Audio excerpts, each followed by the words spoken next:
Salut les diplodocus. Oui, je vais vous faire à chaque fois tous les noms de dinosaures. Bon, bref, je voulais revenir vite fait sur ce que je vous racontais par rapport aux gens qui sont dans le soin, alors que ce soit, comme je vous disais, énergétique, voyance, tasse de café. Bon, les marabouts, j'en parle même pas, hein. Alors, déjà, pour les personnes qui ont envie de le faire, euh, c'est pas. Alors, pour ma part, c'est pas anti-chrétien, hein, la voyance. Ça a toujours existé, hein. Et puis, même dans d'autres traditions, dans toutes les traditions euh, spirituelles, hein, ça a existé. Donc, voilà. Ce que je voulais dire, c'est quand on vous demande une photo, ça pue, sincèrement. J'ai envie de dire que quand tu as la connexion, euh, et là c'est dans des mondes subtils, hein, t'as pas besoin d'avoir la photo de la personne qui te demande un coup de main, quoi, hein. Donc, parce qu'encore une fois, il y a des énergies qui nous dépassent, et tu sais pas ce que la personne à qui tu vas envoyer dans la confiance, la détresse, ou les deux en même temps, ta photo, elle peut faire sur toi. Parce qu'on peut faire des choses. On peut faire des choses. Enfin, c'est vieux comme le monde, euh, mais tu peux travailler sur quelqu'un en ayant sa photo. Déjà, pour moi, c'est rédhibitoire. T'as pas besoin de la photo des gens. C'est, t'as même pas besoin de sa date de naissance ou. Pour moi, je sais que les deux personnes dont je vous parle super souvent dans mes vidéos, euh, elles en ont pas besoin, quoi. Ça se passe autrement. Je crois que le pire que j'avais vu sur internet, mais ça date d'il y a quelques années, une dizaine d'années, c'était un mec, hein, au fin fond du Canada, qui disait qu'il était guérisseur, hein. Alors, why not, hein, pourquoi pas, oui, peut-être. Et donc il avait un site, tout ça, et il demandait en fait à ses clients, mais du monde entier, hein, c'est ça le pire, quoi, de... c'est tellement énorme, de lui envoyer une de leurs chaussettes, mais portée, hein, sinon c'est pas drôle. Et donc il disait que le simple fait de humer la chaussette de la personne, je te dis pas, hein, si t'as fait, si t'as couru toute la journée, laisse tomber, quoi. Il pouvait détecter telle ou telle maladie. Alors bon, d'accord, mais le pire c'était la crédulité des personnes, quoi. Ce, ce- ce- ce mec-là, il a dû recevoir, je sais pas combien de millions de chaussettes qui puent, hein. Et alors, après, bon, chacun son truc, hein, mais là pour le coup, enfin moi c'est un truc que je ferai pas, que je ferai jamais. Déjà, les chaussettes, c'est intime.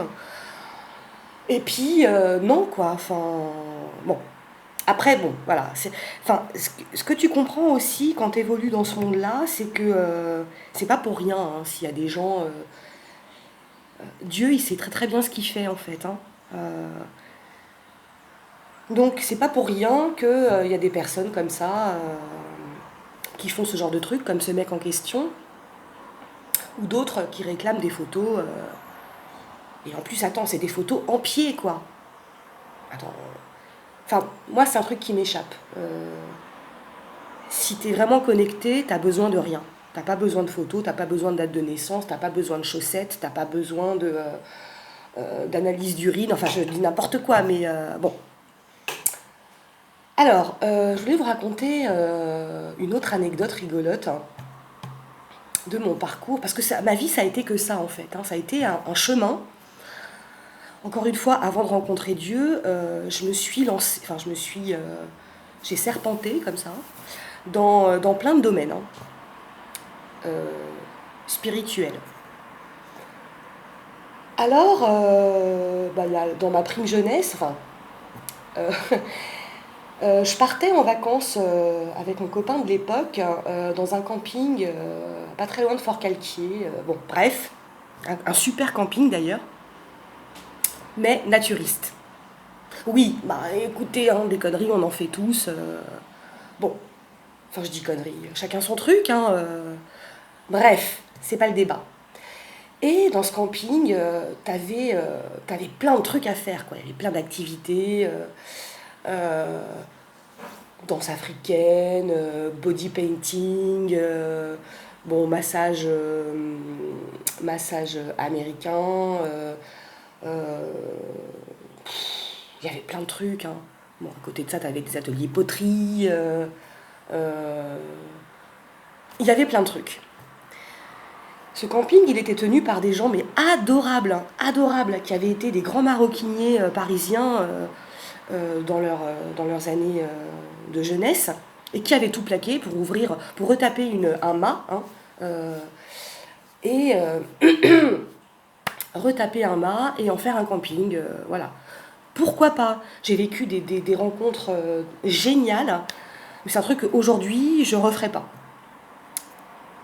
Voilà, mais il a fallu que je passe par là, c'était mon chemin. Bon, et pas très loin de ce mât, hein, à quelques dizaines de kilomètres, il y avait cette espèce de temple, hein, j'ai plus le nom de la ville.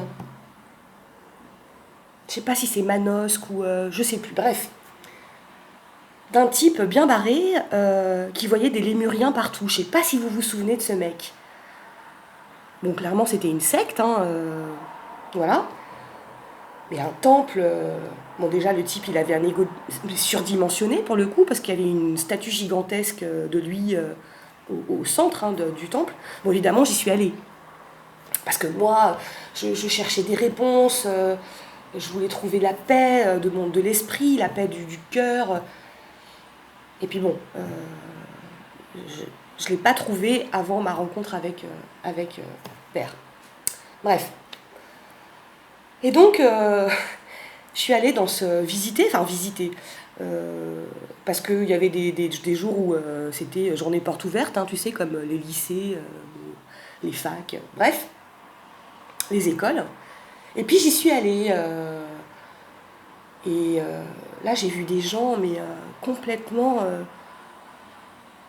embrigadés, qui accordaient. Tu sais, c'est comme la secte Moon hein, au Japon, où. Enfin, toutes les sectes en fait, hein, puisque c'est ça le principe d'une secte, c'est l'emprise. Hein, et les gens étaient. Enfin, leur cerveau était lavé, quoi.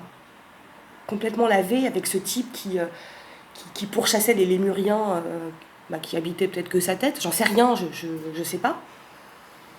Et tellement fragile que j'étais à l'époque, j'aurais pu me laisser. Parce que tu sais, ces gens-là, ils ont une espèce de capacité à détecter que tu vas pas forcément super bien, même si tu es souriante, tout ça. Et qu'est-ce qu'ils font? Ils t'enveloppent d'amour. On appelle ça le love bombing en fait. Hein. Exactement comme peut le faire un pervers narcissique, mais c'est une autre histoire. Où tu vas te sentir tellement quelqu'un d'important. Euh, Quelqu'un qui a du sens pour l'autre. Quelqu'un qui. Voilà. Et j'ai. Enfin, je repense beaucoup à certaines directions que j'ai prises dans mon passé, où plein de fois j'aurais pu me faire avoir, quoi. Pas forcément par des trucs sectaires, mais par des trucs qui m'auraient complètement flingué la tête. Hein. Et en fait, c'est là que, enfin, quand tu as la chance de rencontrer Dieu, enfin, moi, j'ai pris conscience de cette liberté, quoi. La liberté. Euh, la liberté qu'est Dieu. Enfin, si toi t'es chrétien et que tu m'écoutes, forcément que ça va faire écho en toi ce que je te raconte, cette notion de liberté. Mais dans tous ces groupuscules plus ou moins puissants, hein, parce que tu peux être une secte à deux personnes, hein, voilà. Euh, et bizarrement, ouais, j'ai eu plein de contacts comme ça hein, dans ma vie, de personnes qui appartenaient à des trucs. Alors, il y a eu les témoins de Jéhovah, une collègue de travail avec qui j'avais vachement sympathisé, qui était adorable, gentille comme tout. Et j'ai découvert en fait qu'elle était TJ, hein, comme il s'appelle. Et elle m'incitait fortement à fréquenter la salle du royaume, tout ça. Et moi, c'était là, ah, je veux pas. Ce côté dogme. Enfin, non, ça me correspondait pas. Puis voilà, les gens qui refusent une transfusion sanguine alors que ça peut te sauver la vie, pour moi, c'est une incompréhension totale. Mais ça fait partie des mystères de Dieu. Hein. Pourquoi est-ce qu'il autorise tout ça alors que lui, ce qu'il veut, c'est juste notre bonheur. C'est juste ça. Qu'on soit heureux parce qu'on croit en lui. Et purée, ça fonctionne, mais de ouf, quoi. J'ai jamais eu autant la patate, le smile que depuis lui. Hein. Bon, bref. Hein.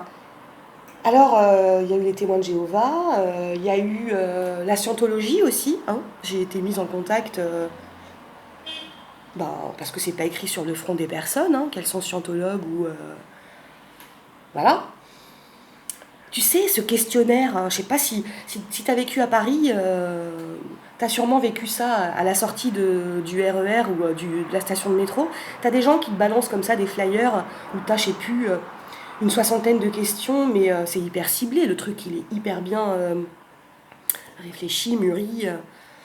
Et moi, toujours dans cette phase de je recherche un sens à ma vie, j'avais répondu à ce truc. Hein, Et puis, il s'avérait que, pareil, à la fac, il y avait une nana hein, dont les parents étaient scientologues. Elle était née dedans, en fait. Hein. Donc, le discernement, c'est un peu compliqué de l'avoir. Qui me passait des bouquins de Ron Howard, tout ça, que j'ai lu. Et le mec, ce qu'il te décrit, c'est juste la guerre des étoiles, quoi. Hein. Enfin, mais là aussi, quand tu as un tout petit peu de distance, même quand tu es en quête du bonheur, tu te rends compte de cette absence de liberté. Et parce que tu agis en fonction de la volonté d'un ou plusieurs hommes. C'est pas ça qui dit Dieu. Hein. Dieu, c'est écoute mes commandements et tu seras heureux. Je veux dire, c'est d'une simplicité désarmante. Hein. C'est difficile, mais ça t'apporte le vrai... la vraie, enfin, ta vie, enfin pour le coup la mienne, elle a complètement changé. Je me suis jamais sentie aussi libre. Bref, et dans ce camping, pardon, je saute du coq à l'âne hein, comme d'habitude. Dans ce camping, j'avais rencontré, alors t'avais tout, hein, mais les gens étaient vraiment gentils, enfin sympas. Bon, t'avais des puristes hein, qui disaient que comme c'était un camping naturiste et qu'à 9 h du soir, on commence un peu à se peler les miches. Si tu mets un pull, t'es pas une vraie. Bon, là, j'en parle pas. Quand il fait froid, tu t'habilles, quoi. Hein, point. Ouais, j'ai rencontré des gens qui étaient quand même solidement perchés. Hein, je me rappelle d'un type, il avait 70 ans. Chaque année, il venait avec son camping-car. C'était un Suédois. Et au fil des années, il avait rameuté autour de lui une certaine foule qui assistait à ces conférences improvisées au bord du feu. Hein, au bord du feu, ça se dit, au coin du feu. Et il prenait un truc, enfin vraiment, il fallait être végétalien, hein, donc bouffer des algues. Pourquoi pas, mais pourquoi pas, si ça t'éclate. Mais est-ce que ça vient de toi ou est-ce que ça t'a été demandé par quelqu'un? Tu vois, enfin... bon, gros débat. Et puis, au fil des années, cet homme, il a changé. Il est devenu de plus en plus radical. Il y avait plus... J'ai assisté, moi, comme ça, 2-3 soirées à ce qu'il pouvait dire, et c'était loin d'être bête. Généralement, tu vois, le pire, c'est que ces gens qui ont une certaine emprise après sur les autres, hein, c'est des gens qui sont quand même remarquablement intelligents. Et ils savent que par leur talent d'orateur ou par le charisme hein, qui leur a été donné, ils ont une emprise sur quelqu'un. Et ça, c'est super dangereux. C'est, je crois que quand tu es dans un chemin d'éveil, hein, le pire écueil hein, qui puisse exister, c'est de vouloir convaincre l'autre. Si tu es dans ça, c'est que tu es encore dans l'ego en fait. J'ai raison, mais pas toi. Est-ce qu'il n'y a qu'une seule vérité sur Terre? Non. Donc voilà, je voulais vous parler de ça. Je suis pas entrée trop dans les détails parce que ce type-là, il a mal fini. Bref, et puis il y a des familles qui ont tout vendu pour être simplement près de lui en fait. Mais encore une fois, la notion de liberté, elle est absente. Donc voilà, le discernement. Et je te prie de croire que quand tu le demandes à Dieu, il te le donne, hein. Euh, Peut-être pas forcément comme ça, en un clignement d'œil, mais sa réponse, elle vient. Et voilà. Et encore une fois, j'insiste vraiment là-dessus, chercher à convaincre quelqu'un ou rencontrer quelqu'un qui veut te convaincre que ça le fait pas. T'es pas dans la liberté, t'es dans le... Il y a un rapport qui est déséquilibré en fait hein, entre toi et l'autre. Bon voilà, c'est tout pour le moment. À bientôt pour les nouvelles aventures de courgettes spatiales Lost in Space. Salut, salut!